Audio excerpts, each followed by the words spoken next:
Welcome to the M1 Fitness Podcast. I'm your host, Marcus Sadu, and today we're going to be chatting about inflammation. So the word inflammation gets thrown around a lot. So I figured I'd dedicate an episode to it and explain what it actually is in not too sciencey terms, understandable terms, the pros, the cons, how you can actually tell if you're inflamed, and exactly what to do about it. So what is inflammation?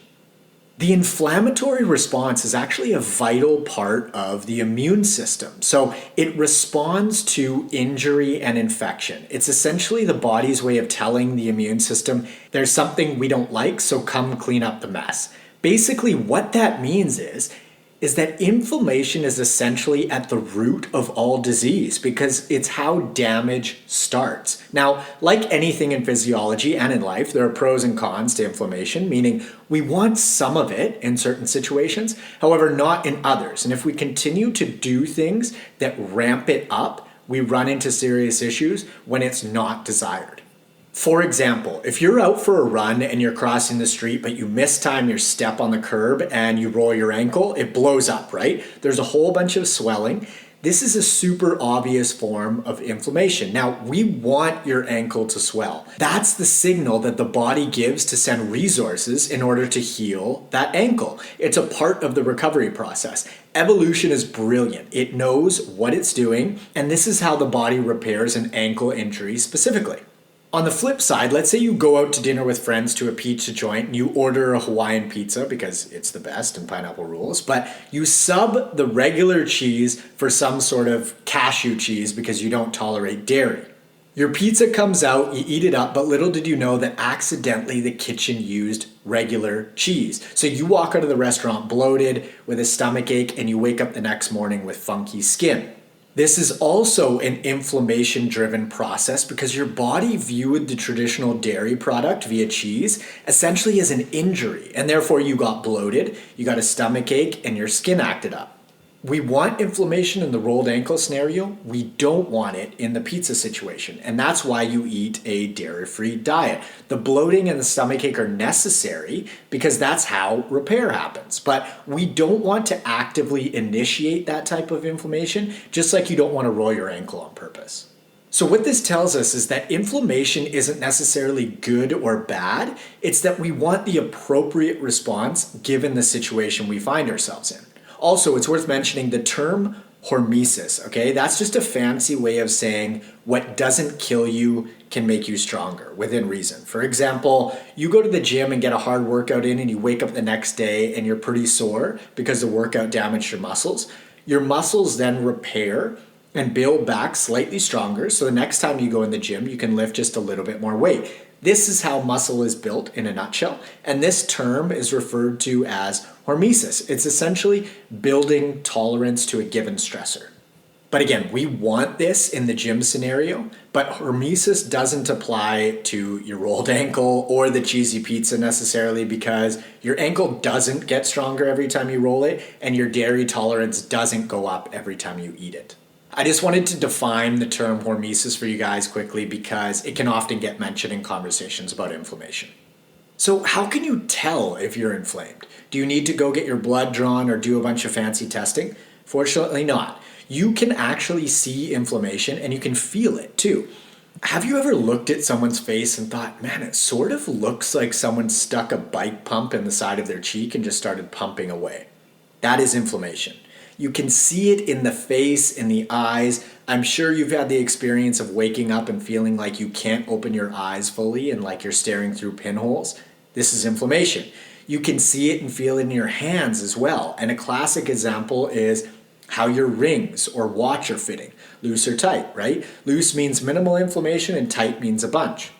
How does your skin look? This is really important. Acne, pimples, discoloration, all of these things are signs of an inflammation-ridden body. Your skin is meant to glow. That's its default state. So if you've got funky skin at the moment, you're inflamed. You can also see and feel it when you tie your shoes, right? How much or how little lace do you have to work with? A lot of lace means less inflammation, and less lace means more. How generally tight does your shoe feel? Some days feel tighter, some days feel looser, right? That can tell you a little bit about inflammation. Do you have rings on your ankles when you take off your socks? That's another sign of water retention related inflammation. Do you have indents around your stomach when you take off your shorts or pants? All of these things are visual and sensory signs of inflammation. Now, you might be thinking, well, when I take off my pants or shorts, there's a line because I carry body fat in that area. And to some degree, that's true. But fun fact, it turns out that body fat itself is inherently inflammatory, meaning your body fat secretes or releases inflammatory substances into your body, meaning one of the best ways to reduce inflammation in general is to lose weight. So now that we've identified some examples of what inflammation looks and feels like, how do we manage it, right? How do we reduce it if need be? I'm going to break this section down into 4 categories, so nutrition, movement, sleep, and stress management. But let's start with nutrition. Digestion is an amazing indicator of inflammation from a nutritional standpoint. Are you bloated? Do you feel generally heavy, lethargic, and slow after eating? Or are you light, energetic, and clear? Obviously, the light, energetic, and clear feeling is going to be far less of an inflammatory state. So let's say you do feel heavy and lethargic after meals quite regularly. You are eating foods that you don't tolerate, and now it's up to you to figure out what those foods are. This is something that I really emphasize the importance of with my one-on-one nutritional coaching clients, because digestion is just so important, not only for your health, but just for your energy levels and sense of well-being as well. If you think about it, if your body is constantly sending resources to deal with inflammation via your diet, no wonder you're tired, because that's a lot of extra work for your body, and there are only so many resources to go around. Now, for most folks, eating single and minimal ingredient whole foods will often do the trick on the digestion front, and they'll feel amazing. But some people may need to get a little more granular around their intake and identify specific food sensitivities. I'll use myself as an example. Dairy doesn't work for me. My skin acts up almost immediately and lets me know that something I consumed ramped up inflammation. Also, if I eat too much gluten, I get a bit of eczema, typically on my hands, and occasionally some joint pain as well. So I'm super mindful of how much gluten-containing food I take in too. And then lastly, my skin doesn't like fried foods either, I've found. It may depend on what type of batter and or oil is used, but I limit fried foods in a big way because I just don't feel great after I eat them, and then again, my skin doesn't like them either.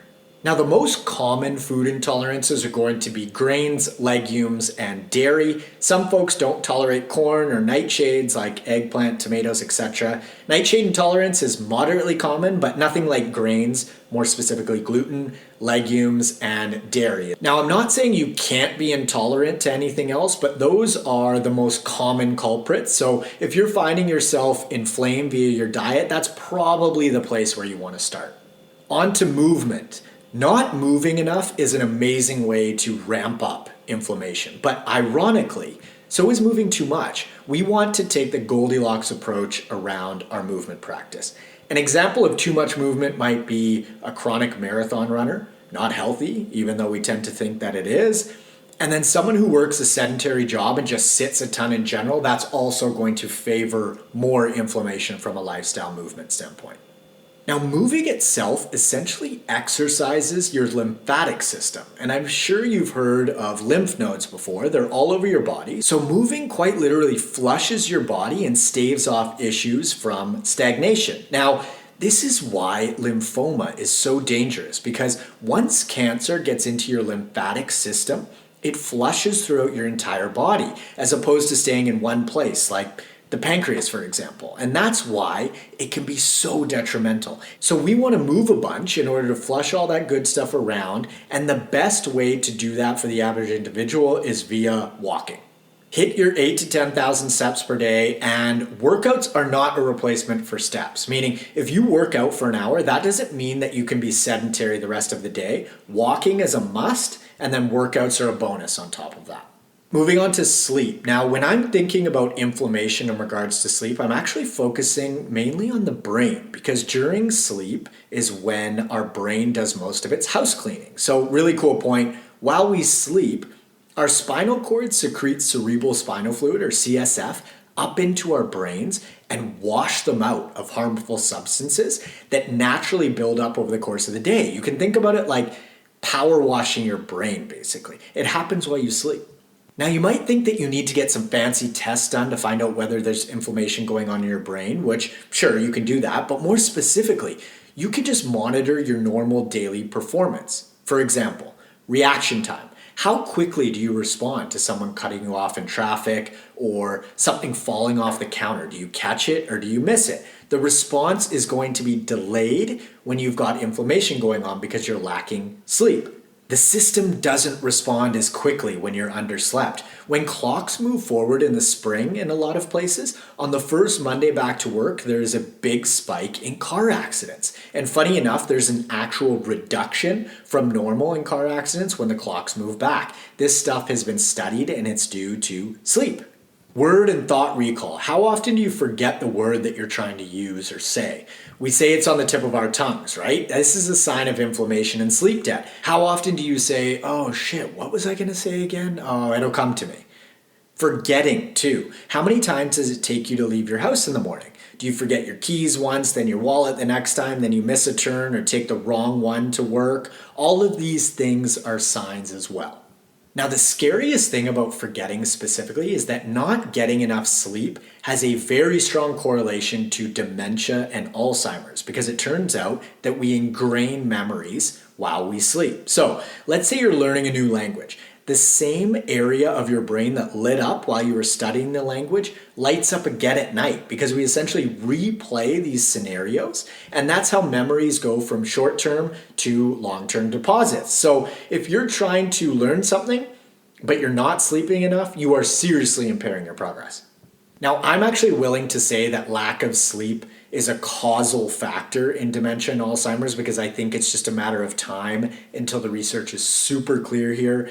To me, it's already money in the bank, but some folks have to have a double-blind, placebo-controlled study to make a statement like that, so I'm going to make it. Lack of sleep deteriorates your brain and makes it much more likely that you develop neurodegeneration. Now, the trickiest thing about monitoring your performance when it comes to sleep is that you might potentially be observing yourself from an impaired brain to begin with. So you're working with faulty machinery if you're trying to assess your performance while already being underslept.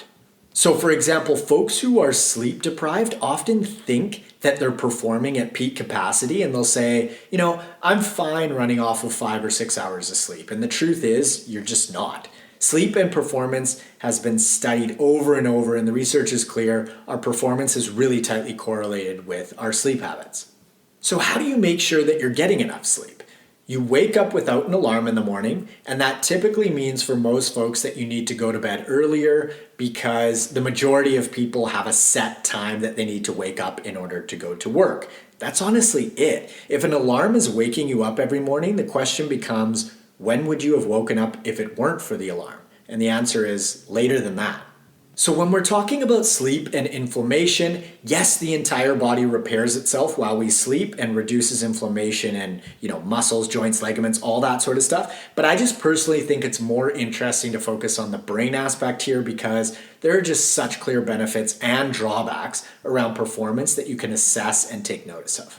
Stress management. I've said this before and I'll say it again. When you button up your nutrition, movement, and sleep, you have less of a need for stress management strategies because, first of all, you can't replace nutrition, movement, or sleep, and lacking any one of them is actually a stressor in itself. So forget about stressful life events. You're going to be much better equipped to handle whatever life throws at you when you're eating healthfully, moving lots, and sleeping well. I do want to mention the stress management relationship around sleep quickly. You absolutely want to set yourself up for quality sleep by doing the following. Get 30 minutes of daylight exposure every day as early in the day as possible. Eat well, of course. Also move a bunch, so hit that 10K steps because being physically tired contributes to quality sleep. Exercise your brain because mental fatigue via learning is super conducive to deep sleep. And also minimize light exposure and stimulation at night and skip the electronics, TV, computer, etc. at least 30 minutes before bed. But let's say you're doing all of that stuff right and you're still having a hard time sleeping. There are mental and emotional factors at play, and this is where stress management strategies really shine. Writing, meditation, taking a bath, reading a book, reflecting, talking through your troubles. There are endless things to do here, but what's at the root of your sleep issue, if you find yourself in this situation, is that mental and emotional factors are restricting your ability to rest. So again, in a situation where you're doing everything right from a nutrition, movement, light exposure, and stimulation standpoint, if you're still having a hard time turning off your brain and or resting, there are mental and emotional factors at play that likely need to be addressed. So as we start to wrap up here, when it comes to minimizing inflammation that we don't want running rampant in the body, we land on the staples that work, right? They've always worked and they always will work. Quality food, moving your body, getting enough sleep, and managing stressors when need be. And if you're aware, your body will let you know exactly what it likes and what it doesn't like. It's just a matter of paying attention, and the longer you ignore the signals, unfortunately, the harder you're going to get hit down the road. So for example, I know that dairy doesn't agree with me, so I can eat it. But every time I do, there's just a little bit of damage to my body. And once every few months or maybe once every quarter, likely not a huge deal, but just know that that damage accumulates and it does add up over time. And that's essentially what aging is. Folks who accumulate more damage age faster. And folks who minimize damage age slower. This isn't anything that we don't already know. Folks who take great care of themselves physically, mentally, and emotionally look exactly like they take great care of themselves physically, mentally, and emotionally. It is written all over our faces and our bodies. Now, if you'd like to apply for one-on-one nutritional coaching and or workout programming with me, you can click the link in the show notes below or head over to n1fitness.com/coaching. Also, let's be friends. Add me on Instagram at N1Fitness and Marcus Sadu on Facebook, and be sure to hit subscribe on whatever podcast player you're using. Thanks so much for listening, and I will catch you on the next episode. See ya.